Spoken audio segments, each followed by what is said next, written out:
Halo, selamat malam. Anda menyaksikan Konspirasi Prabu. Masih ramai saat ini di media sosial. Pengunduran diri dari Luki Hakim sebagai Wakil Bupati Indramayu. Secara tegas, Luki menyampaikan ketidakmampuannya dalam mengemban amanah sebagai seorang pejabat publik. Padahal hampir di semua komentar di media sosialnya, Luki justru mendapatkan dukungan besar dari masyarakat Indramayu. Jadi sebetulnya, ada apa di balik mundurnya sang wakil bupati Indramayu ini?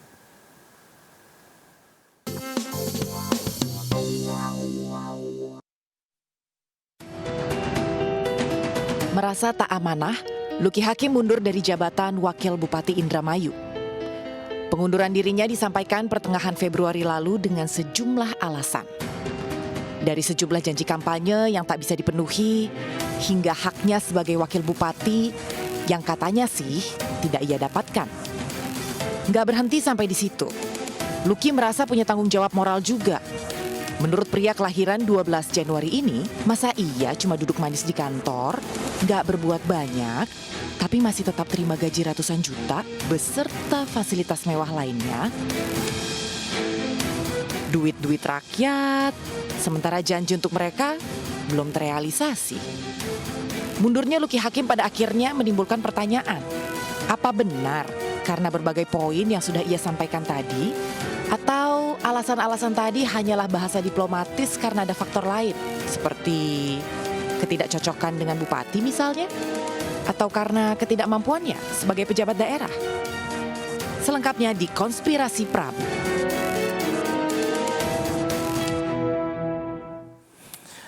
Saya bingung ini sekarang. Tulis di jabatannya Luki Hakim sebagai wakil bupati atau apa nih bagusnya Kang Luki? Calon mantan wakil bupati. Nah, kan gitu. Karena SK-nya belum turun. Wakil bupati. Calon mantan wakil. Calon mantan wakil bupati. Emang SK-nya menjadi belum turun? SK-nya kalau menurut perkiraan saya mungkin minggu depan kayaknya sudah bisa keluar. Minggu depan atau 2 Baru minggu keluar. lah. Iya. Karena dari DPRD Indramayu sudah setuju, sudah diparipurnakan. Pak Gubernur bilang sudah oke dan akan memproses, maka kan tinggal tunggu secara legalitas saja. Jadi ini artinya udah bulat nih akan terjadi yang namanya Luki Hakim Mengundurkan diri. itu mengundurkan diri. Sudah bulat. Ini kan bukan keputusan dadakan atau mut-mutan, bukan. Tapi ini ada hasil dari proses panjang sekitar 1 tahun dan akhirnya memang diputuskan karena 1 tahun bagi saya adalah satu kenikmatan luar biasa mendapatkan gaji buta tentunya ya. Bayangin lah, sekarang Mas Prabu tentu kita bekerja di sini ada salary yang kita terima kan, kerja kan? Kerja. Tapi enak juga kalau misalnya tidur dibayar mau kan, tapi yang membayar kan biasanya perusahaan mewah ini. Gak masalah dong. Gak masalah lah kan gitu loh. Tapi ketika yang bayar adalah masyarakat, rakyat, apalagi khususnya bicara Indramayu, yang mana di sana masyarakat banyak sekali orang miskin di Indramayu. Tingkat kemiskinannya sangat tinggi. Bahkan tingkat lama belajar sekolahnya pun di sana tuh nggak lebih dari 13 tahun. Artinya masyarakat yang menengah ke bawah, pekerja keras, saya nggak bisa lama-lama diam. Jadi proses panjang selama 1 tahun ini, ya memang pergolakan hati nurani akhirnya bahwa saya diam atau mundur atau apa. Sampai akhirnya saya rasa yang terbaik adalah mengundurkan diri supaya mungkin buruk buat saya, tapi ini yang terbaik untuk rakyat. Tapi kalau saya ya nggak tahu kenapa Kang Luki menangkap bahwa sebetulnya sikap mengundurkan dirinya Kang Luki ini bukan karena menikmati gaji buta, bukan itu sebetulnya nih esensi dari dari kata-kata Anda ya. Saya nggak mau menikmati gaji buta dari rakyat. Tapi ini kayaknya bentuk protes sebenarnya nih yang saya tangkap ya, bentuk protesnya Kang Luki sama saya nggak tahu apakah institusi kebupatian atau kepada anggota kepada DPRD atau gimana, benar nggak Kang Luki?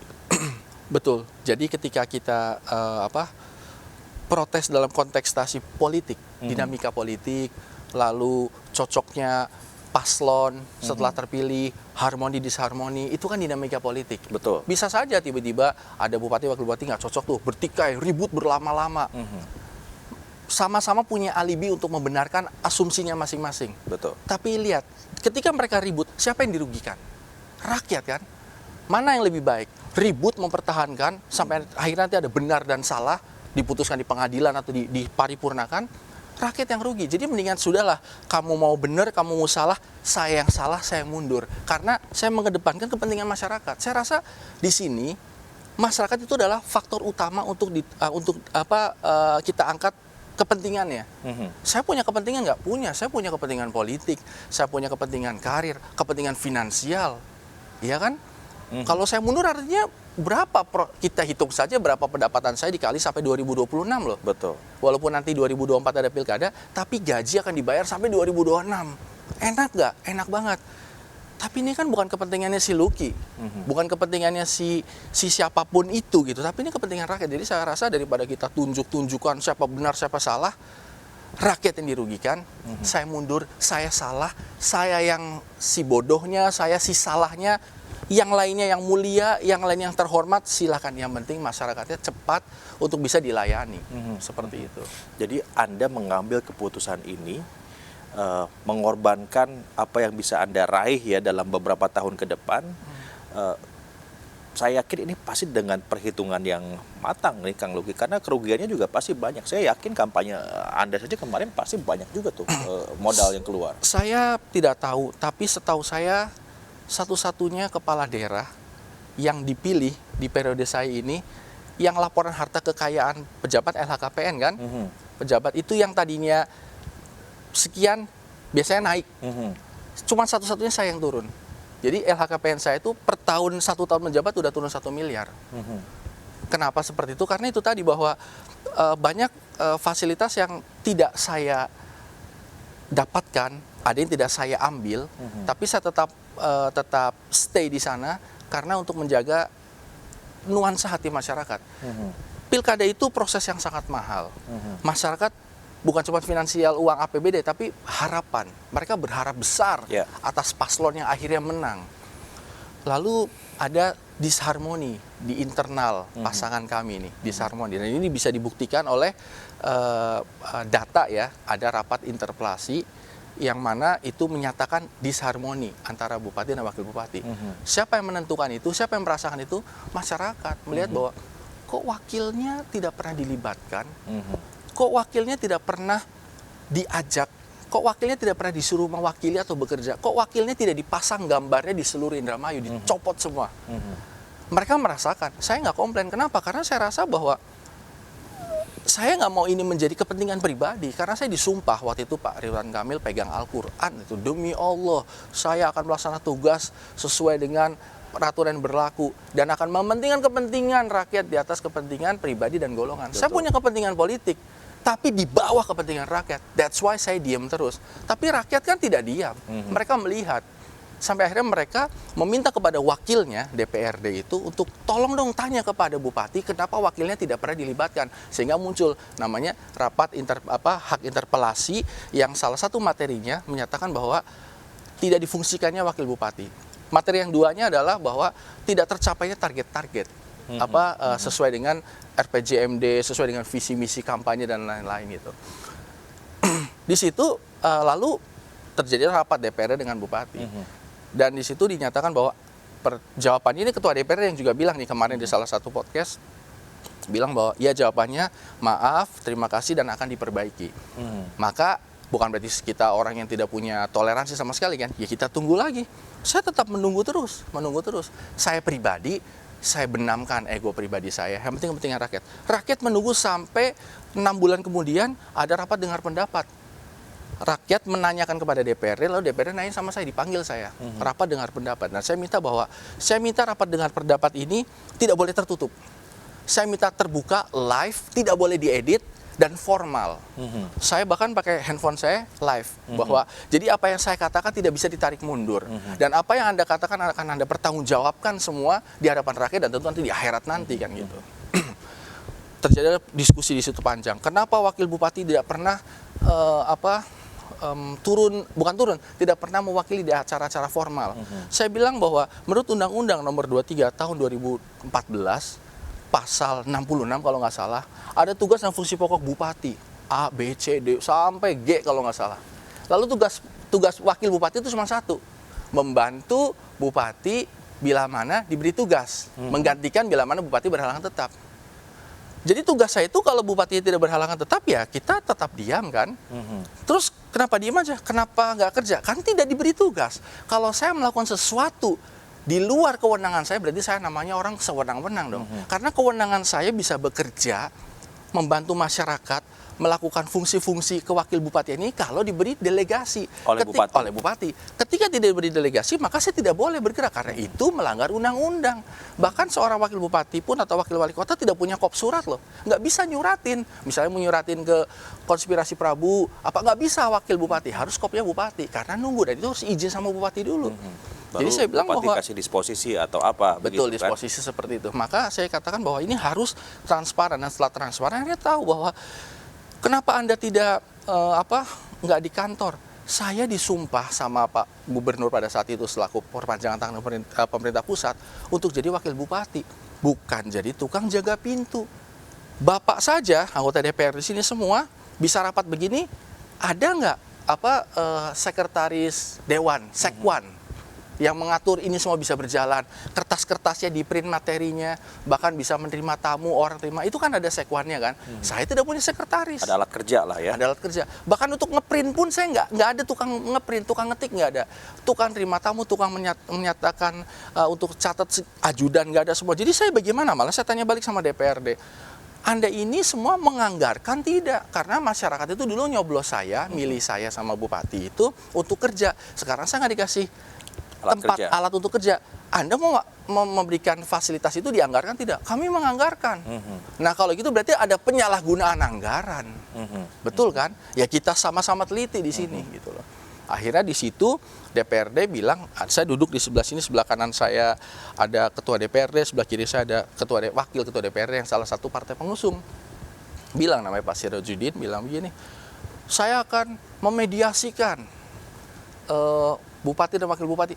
Silakan, saya pikir saya anytime dipanggil selama saya mendapatkan surat atau paling tidak WhatsApp deh, apa SMS gitu loh, atau mungkin pakai burung dara diterbang ada suratnya gitu, apa kek itu yang supaya saya tahu, karena kan saya bukan nggak bisa telepati, nggak bisa baca otak orang kan gitu, harus ada sesuatu. Saya siap kok gitu. Saya tunggu lagi sampai 4 bulan berikutnya, jadi saya bikin nggak ada. Kenapa nggak nunggu terus sampai kapan? Ya sampai selesai jabatannya, kan enak. Ya kan? Ada bahasa kayak begitu dari oknum-oknum yang tidak bisa saya sebutkan namanya gitu loh.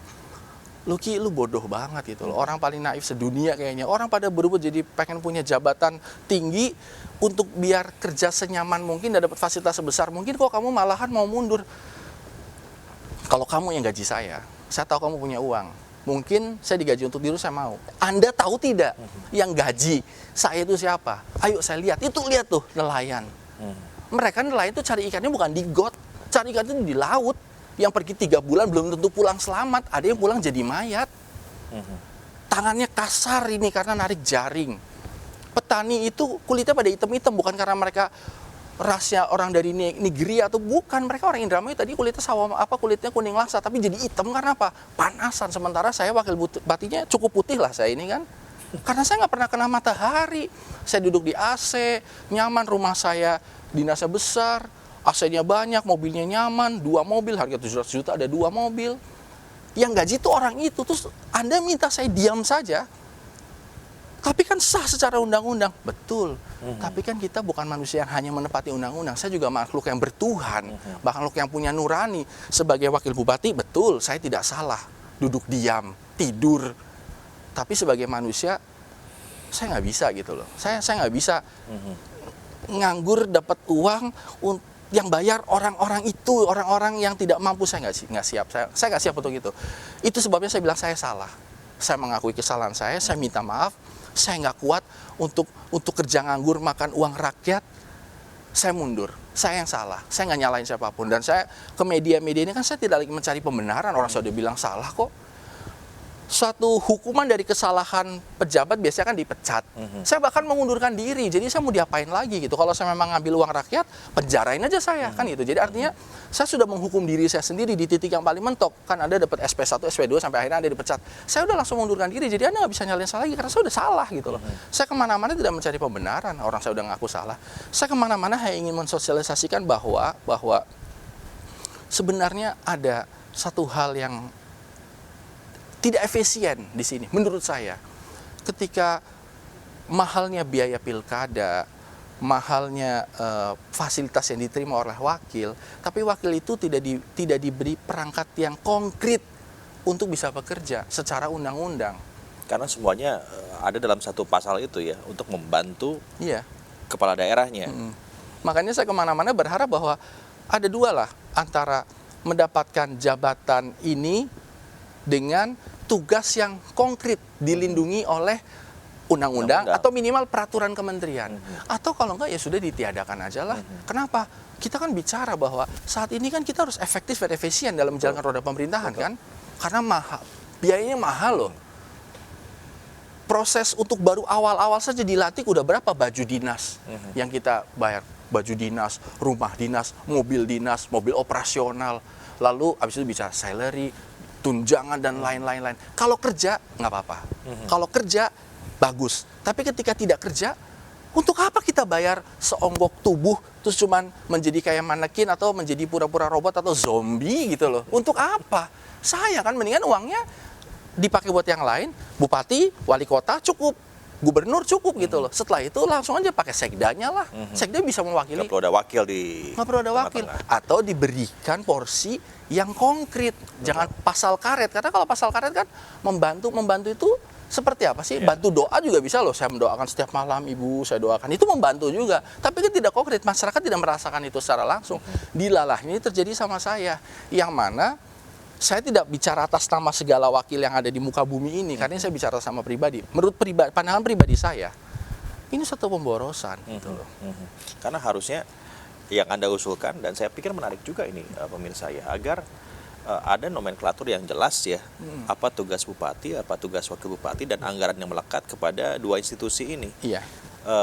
Belajar dari pengalaman bahwa yang tidak akur dengan kepala daerah itu bukan hanya Kang Luki, banyak loh. Iya. Ya, kita pernah punya liputan bahwa jumlahnya tidak sedikit wakil bupati dan bupati atau wakil wali kota dengan wali kota itu yang tidak bisa harmonis. Yang dirugikan siapa kalau misalnya mereka Masyarakat. berkonflik? Nah itu kan masyarakat, kan rakyat kan. Ya, Kita mah bisa bertahan kok, ada yang bertahan, ada yang diam, ada yang mungkin malahan bergerak secara politik. Tapi menurut saya apapun itu adalah simbol perlawanan saja dari seorang wakil lah. Tapi tetap yang dirugikan adalah masyarakat. Oke, kita akan bicara lagi tentang itu setelah jeda, Kang Luki. Tetap bersama kami di Konspirasi Prabu.